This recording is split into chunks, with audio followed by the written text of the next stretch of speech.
Kumasi, Ghana's second largest city, a vibrant center of culture, commerce, and history. A city constantly on the move, bustling markets, growing communities, endless activities. But beneath the energy and vibrancy of this historic city lies a crisis quietly reaching breaking point. A ticking time bomb buried under mountains of waste. Many residents of Kumasi may never set foot here, yet almost every household in the city sends something here every single day. Behind the gate of the Oti landfill lies the final destination of waste generated by more than 3 million people. Now stretched beyond its limits, the landfill is now a choking monument in a city. Oti sanitary landfill has more or less, I would say it's exhausted. It was designed for a 15-year period and we've gone past that. If it were football, we would say we are in injury time. The last cells are nearing their exhaustion. We estimate that by December, if nothing is done, we would have to shut the site down completely.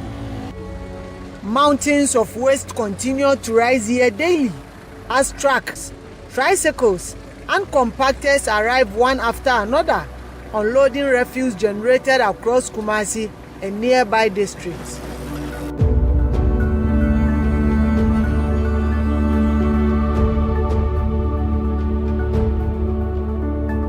Behind me is the Oti landfill, the final destination of waste generated across Kumasi and beyond.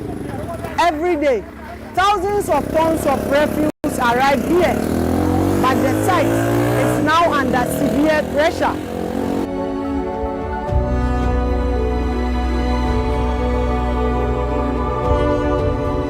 Operationalized in 2004, the Oti landfill was originally intended to serve Kumasi for a limited period. More than 2 decades later, it remains the city's primary dumping site. Managers of the facility say the landfill now receives between 2,500 and 3,000 tons of waste daily, far beyond what it was originally designed to handle. I think altogether it's about 13, minimum of 13 assemblies, municipalities that are dumping there. As we can all see, the place is full. Tipping is a problem, especially with the working of the informal sector tricycles, who happen to be possibly 80% of the waste coming into that landfill site. As the city expands rapidly, waste generation continues to increase, but infrastructure and investment have struggled to keep pace. The height is too high. We should have put laterite on it and close it. I think we raise it at the assembly level, but because of the situation between the kick-up and the government, we have no option than to use. Either than that, people will start dumping in our gutters, our streams, and other areas, which will be more disaster than what we are seeing now.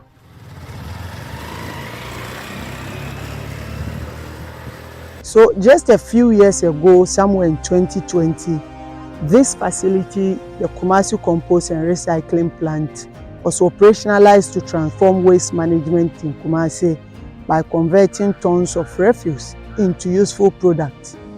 Today, it is operating far below capacity, largely due to unpaid service fees owed by government. As a result, waste that would have been processed here is now being diverted to the Oti landfill site, where growing heaps of refuse are raising serious environmental and public health concerns. As we speak now, the level or the quantity of waste that is received on a daily basis is not as before. So between 500, 600, hitherto we were receiving and processing over 2,400 metric tons, even at times to the tune of about 3,000 metric tons on a daily basis. But due to some challenges that we are currently facing, we are unable to receive and process those quantum of waste. The debt government owes to the company is almost 4 years. The consequences are visible everywhere. More waste arriving, longer queues, growing pressure.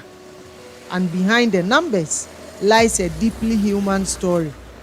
Every morning in Kumasi, before the city fully wakes up, another workforce begins its day. They wear no uniforms. They operate mostly in the shadows of the informal economy. Yet every single day, they help keep Kumasi clean. These are the city's waste collectors. Across communities in Kumasi, tricycle operators have become a critical part of the city's waste collection system.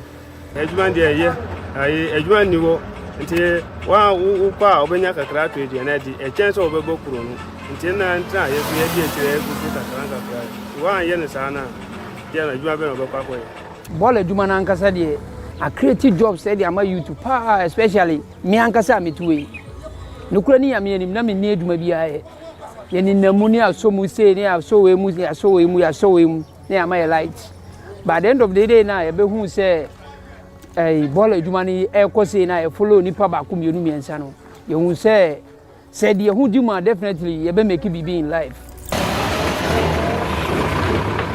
Now, these tricycle operators play a critical role in keeping Kumasi clean. They collect waste from homes and communities and bring it here. But what should be a quick drop-off often turns into hours of waiting.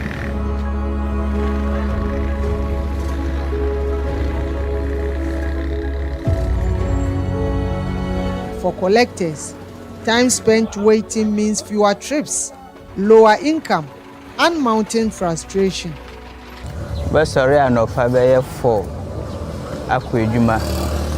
It is less than 3 hours. I load bola. Ubetna ubetma daha from Anopa to say Adiabeche. Kiumkwa, it be to be see her ekopem echiro. Esana yahochre. In the morning, when you also come to the landfill site to make sure that they should all offload their refuse. You don't know the particular time that you can go home. Sometimes you can be here 8 o'clock in the morning, but we leave here 12 in the midnight, all because of the queue. And that problem is the machine that we are using, using on the landfill site. The machine is so old, to be frank with you. And when waste cannot be disposed of quickly, the effects are felt across the city. Refuse begins piling up in homes, markets, and neighborhoods.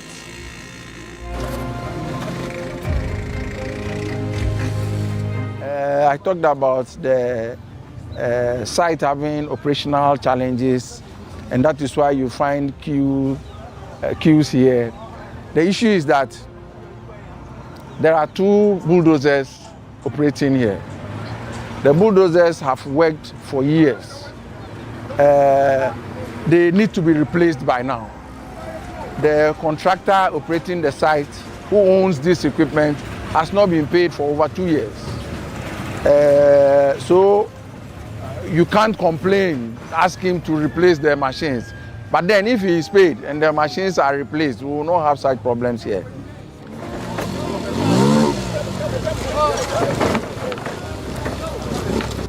But beyond the collection is another group fighting for survival.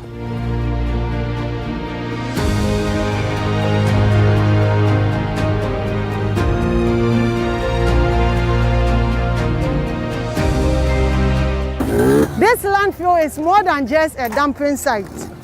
For the hundreds of people, it is a workplace, a marketplace, and a lifeline. But behind the opportunity it provides lies a harsh reality, one of risk, uncertainty, and survival. The work itself is physically demanding. Most collectors operate without adequate protective gear, exposing themselves daily to sharp objects, contaminated waste, and infection.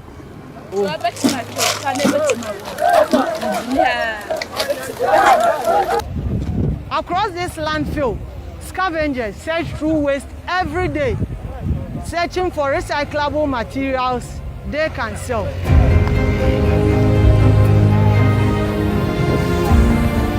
each item recovered here carries value, however small.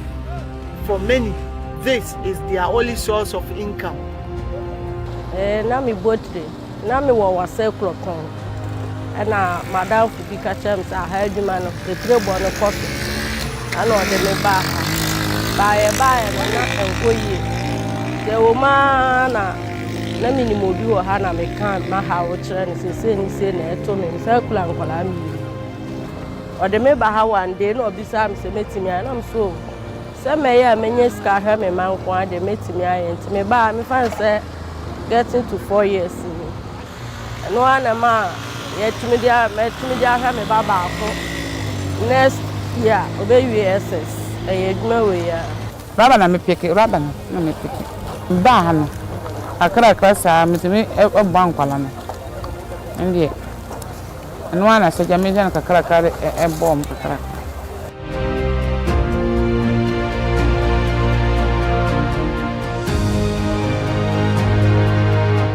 What many residents throw away becomes a source of livelihood for others. But survival here comes at a heavy cost. The environment is dangerous. Waste pickers work under intense heat, surrounded by sharp objects. Many do so with little or no protective gear. Health experts warn the long-term consequences could be severe. These workers are exposed to a number of diseases, infectious diseases. If, let's say, he or she is supposed to wear the nose mask and is not worn, this person is going to inhale bioaerosols. So this is biological organisms that are suspended in the atmosphere, and you can inhale them. You can also inhale, you know that on the landfill sites, there are all forms of waste. There are fumes, there's smoke, there's dust. And you can inhale all these things, and when you inhale them, your airways are compromised. You are prone to airway injuries, the air spaces, your alveoli become affected, and you develop all sorts of respiratory diseases, infections, so asthma, chronic obstructive pulmonary disease, bronchitis. As part of these wastes, we have electronic waste, mercury that contain mercury, lead, cadmium. You also have plastics, and plastics contain carcinogens. So PVC plastics contain benzene and vinyl chloride. And these chemicals are carcinogenic. That means that they have the potential to cause cancers. So liver, bladder cancers have been attributed to or can be developed or acquired when you have a prolonged exposure to these sites. Yet, despite the risk, many return every day because for them, the landfill is not a choice, it is survival. Me yala minyeska moske bia na makoto adura e bia muya me ya me bowa na makoto adura no na se akofom kakra na fie kro 1 month aba na me yala panso na fie akina no 1 month sande na ya kakra me san bai your reflectors any PPE said the more hand gloves any nose mask na times they are find it difficult say the message na we an so ya adwuma no obako no in hand gloves no ai we friends say nose mask no oka was say me homete because of heat na fi ball number no it we and also can why you so I training o masa ba ya on bed on be how to use the nose mask so ya affect your from health conditions. The struggles of collectors and scavengers point to a deeper issue, a broken waste management system.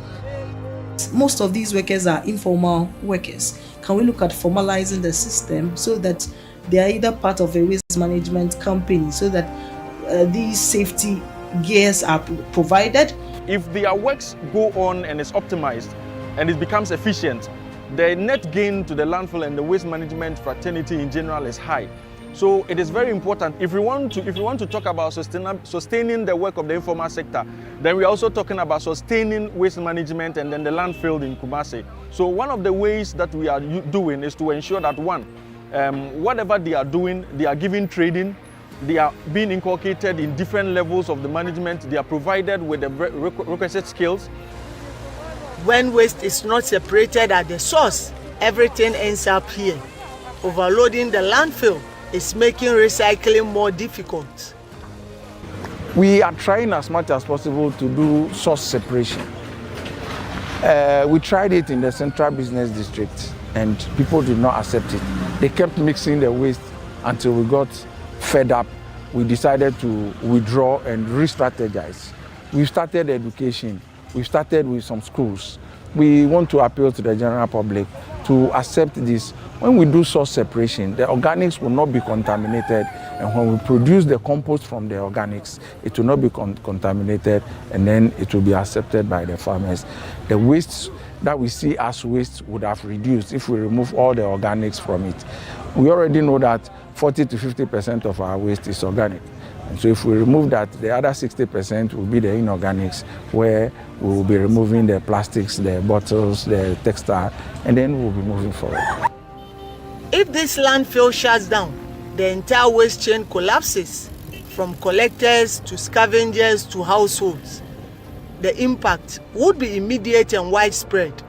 In resolving our waste problems, if we can also deal with the youth employment problem, by recognizing the informal sector. As I said, we are working with 1,400 to 1,500 people on that site. If the place closes down, for example, we've got a situation where immediately we've got about 1,400 people minimum not having any work to do. And we're talking about very young men and women who will all of a sudden not have employment. I think we will understand its implication on society. So yes, I think we all have to put our hands together and try and find a solution, maybe an innovative way to try and handle this by handling waste and also creating employment for the youth. The Kumasi Metropolitan Assembly says plans are underway to construct new landfill cells, but funding remains a challenge.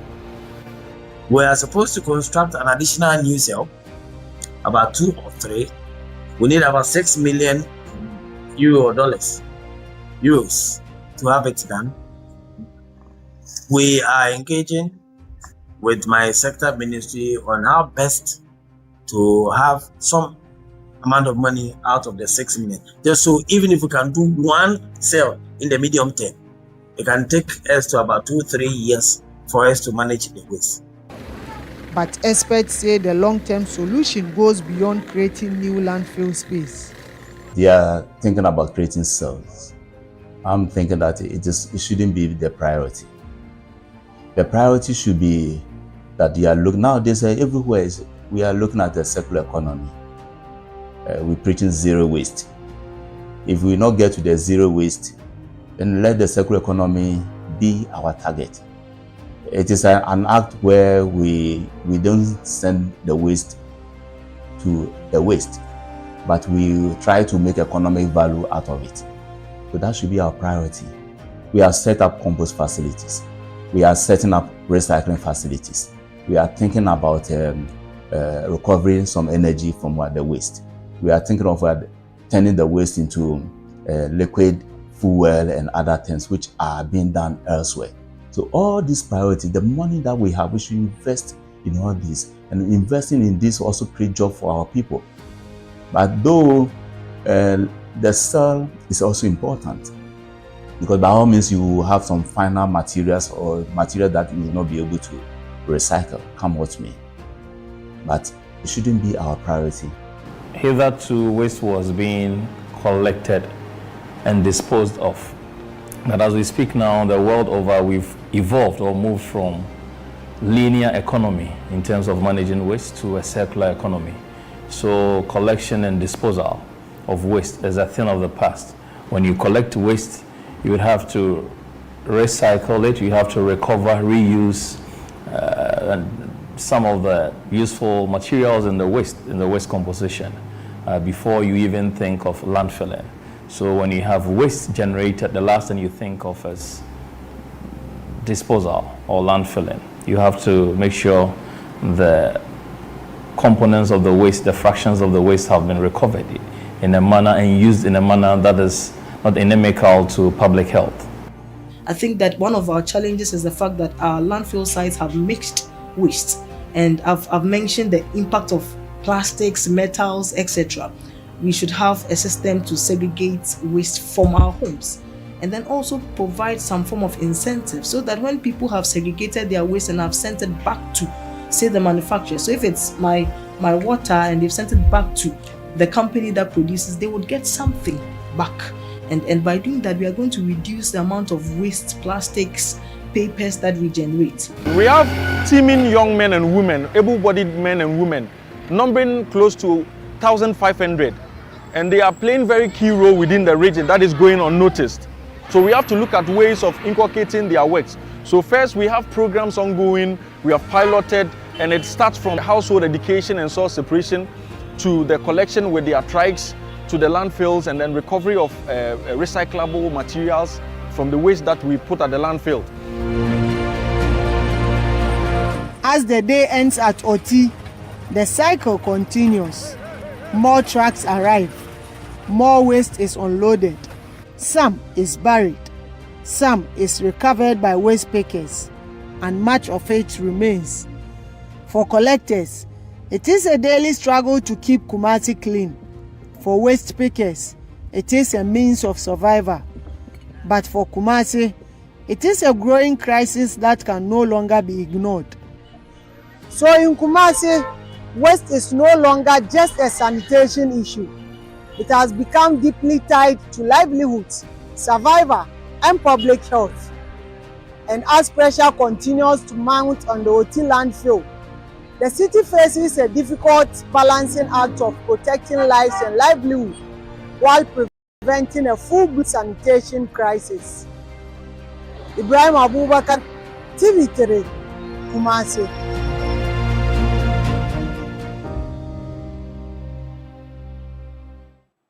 Ibrahim Abubakar is the man all the way in Kumasi, the Ashanti region. A beautiful piece put together, and I was just saying in my mind, I didn't say it to you, but if we put bins out there for our waste to be separated like it is elsewhere in other parts of the world, so there's liquid waste, there's paper, and then there's plastic. If we do the same here, our own selves will go out there and steal the bins. That's what we've been doing. And it's part of the difficulty that Environmental Protection Agency and all the other agencies are facing. I mean, there are ways to do this, but we just would not adhere to it as a people. We put the bins out there, and if you don't do metallic bins and hold them together with other metals and use concrete and make sure that they are immovable, Ankasa, we'll go and pick the bins and take them to our homes.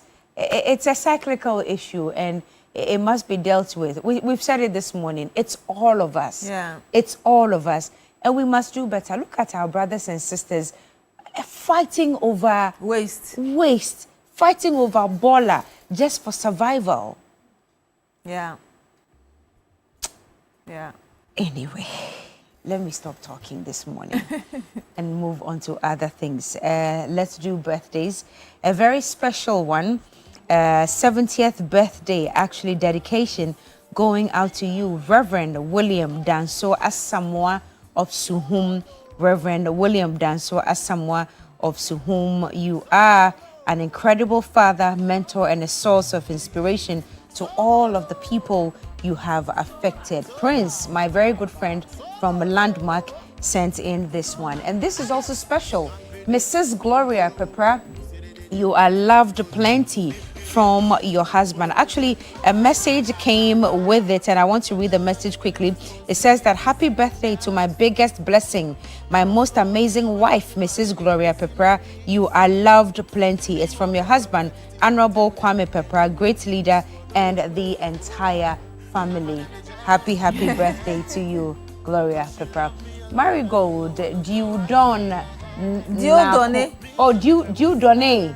Okay, Nako Nate. Happy birthday. It's a mouthful, huh? Yeah, I'm getting a lot of Ghanaians naming their children after Diodone. All right, let's go on, guys.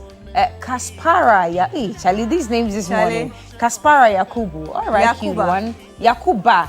Wow. All right, cute one. Enjoy your day. Look at her pink dress. Yeah. Nice. All right. Pastor Albertini Okai Martins of Royal House Chapel, Oil Dome. Happy birthday to you, Pastor. Unfortunately, we can't do all the birthdays today. We have a bunch of them, but we're running out of time. Hopefully tomorrow we'll continue for you. But if it's your birthday today, you are blessed and highly favored. Please enjoy the rest of our programming. I am Cookie T, and I did this again this morning. My name is Pechi Zedu. Thank you so much for joining us today.